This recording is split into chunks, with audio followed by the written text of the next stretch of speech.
brought to you by 1AAuto.com, your source for quality parts and the best service on the internet. Hi, I'm Mike from 1AAuto.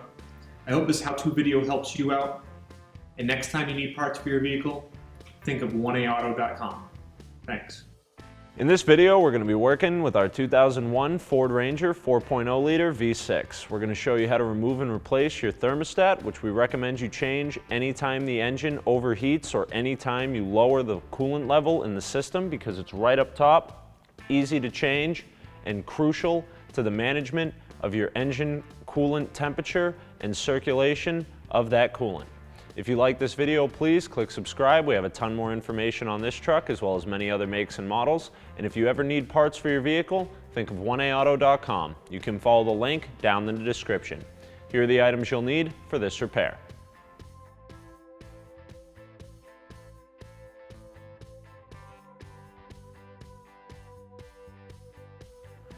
Remove the radiator cap at the top of the radiator on the driver's side.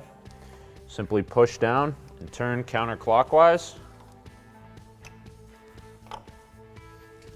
Remove the four 10mm bolts securing this plastic cover underneath the radiator.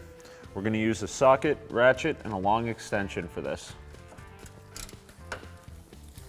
We put our vehicle on the lift to make it easier to show you, but you should be able to do this job with the vehicle on the ground. You may need a flat blade screwdriver to remove the plastic push pins securing it in, but usually you can just grab both sides and pull down. Set up a drain bucket underneath your drain plug, which is located on the passenger side of the radiator at the bottom. We'll open up the petcock with a 19mm wrench. Don't open the drain plug all the way, as coolant will come out the end where the plug sits in. So we'll crack it loose until it starts draining and wait for the radiator to be completely empty. Reinstall the petcock by hand. Just wipe that little bit of drip off the bottom there. Remove our drain bucket. If you're doing this on the ground or on jack stands, you may want to leave the drain bucket under there to catch any excess coolant that comes out of the system. We're going to place our low-level drain bucket underneath the truck while we finish the repairs. We're going to remove this cover over the throttle body. Use a small Phillips head screwdriver to remove these two screws, and a 7mm socket and ratchet for the bolt in the back.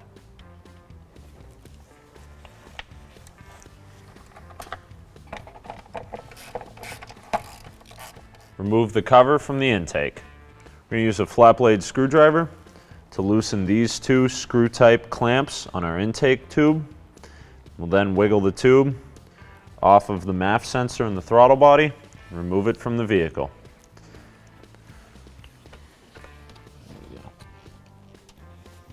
You'll also have to remove this breather line from the back. So we'll remove the intake tube from the throttle body and the MAF. Pull it straight off the breather and remove it from the vehicle. Remove the top alternator bolt with a 13mm socket and ratchet. You may need an extension to get a little more room. There's no need to disconnect the battery here because we're only doing this so we can move the wiring harness a little out of the way. Now we'll remove the bracket. We have a little more slack to get the harness out of the way of our thermostat. Our upper radiator hose, which runs from the radiator at the top on the passenger side up and around to our thermostat housing under the throttle body, can be removed with a pair of needle nose pliers. We'll remove this clamp and take the hose off of our thermostat so we can remove the cover. Squeeze the spring clamp together with the pliers, and once the tension's off, you can remove it from the end of the hose. Once the clamp is off, you can remove the hose. Take that clamp out of the way while you're there. We're going to use an 8mm socket, ratchet, extension, and a U-joint. We may have to use a wrench to get to these three 8mm bolts on the thermostat cover.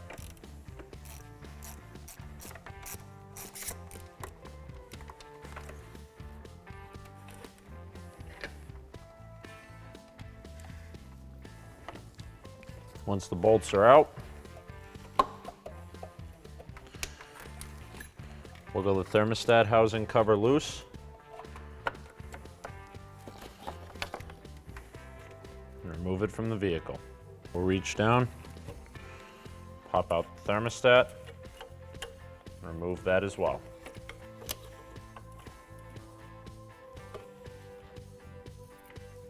Take your new thermostat, install the gasket over top, install the thermostat into the opening, reinstall the cover. You can see that this is uneven, so it's only going to go on one way. We're going to want it to face out the passenger side.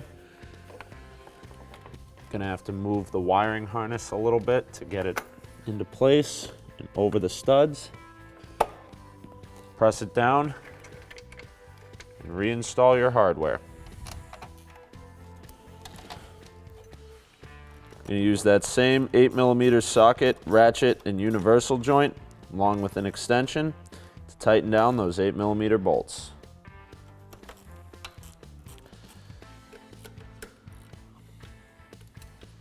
Reinstall the bracket for the harness at the top of the alternator and the 13mm bolt. Tighten that down with a socket and ratchet.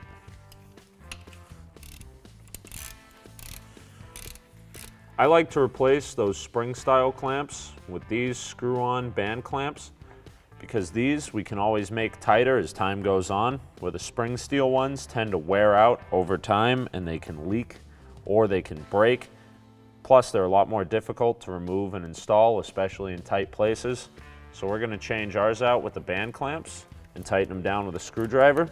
If you're reusing your spring style ones, then you would just install them with pliers by compressing them and sliding them over in the opposite fashion that we removed them. See, this can easily be accessed with a screwdriver, where the spring style we have to try to fight a pair of pliers underneath while keeping it compressed. I feel like it's a lot to have going on. And again, if this ever starts leaking, we can just reach in here with a screwdriver, nice and easy, and tighten it up. Reinstall the breather line in both ends of the intake tube to the throttle body and the air box. Tighten down the clamps with a flat blade screwdriver.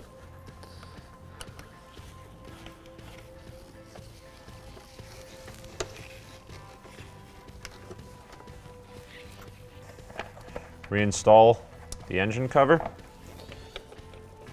We'll tighten down the front two screws with a Phillips head screwdriver, and the rear with a 7mm socket.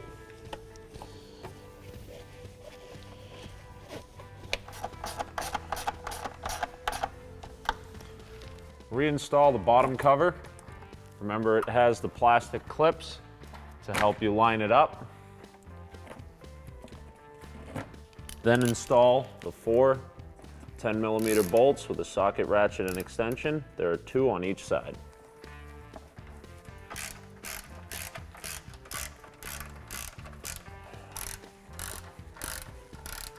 Anytime this coolant level has been dropped, you'll have to bleed the system the way you see here. We're going to refill it with a 50-50 mix of the coolant designated for our truck, as well as distilled water to get the proper mixture. We'll then fill the radiator through this funnel back up to the top level, run our vehicle up to temperature with the fan on the lowest setting and the highest heat we have to make sure that that air, if built up in the heater core, circulates through fully and removes any air pockets from our system before we test drive it and confirm our repair. Make sure the petcock on your radiator is closed if you opened it to drain the system, and always use a funnel and a drain bucket to prevent any spills when filling the system. After filling the radiator completely, start the vehicle with the radiator cap off and a drain bucket underneath. Set your fan for the heat to the lowest speed and the heat to the highest setting, blowing out of the vents so we can monitor the temperature coming out of the heater core. While the vehicle is running, you'll notice air bubbles coming out of that filler neck. Be sure to keep an eye on that and keep the level up top throughout this process.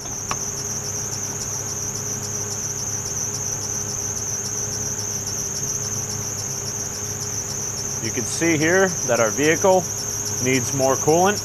This means that our vehicle has probably gotten up to temp and that thermostat is opened, allowing the air inside of the block to be pushed out by the coolant in the rest of the cooling system. With a quick check inside the vehicle, we can see that our coolant temp gauge on our dash has gotten up to the normal operating temperature. So we know our thermostat's open and allowed the coolant to circulate into the block, pushing that air out.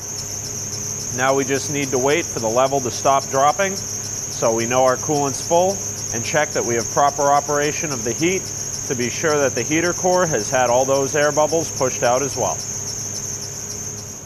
Now that we have heat coming out of our vents, the bubbling is stopped and our radiator has maintained its level for a little while now. We'll shut the vehicle off, remove our funnel,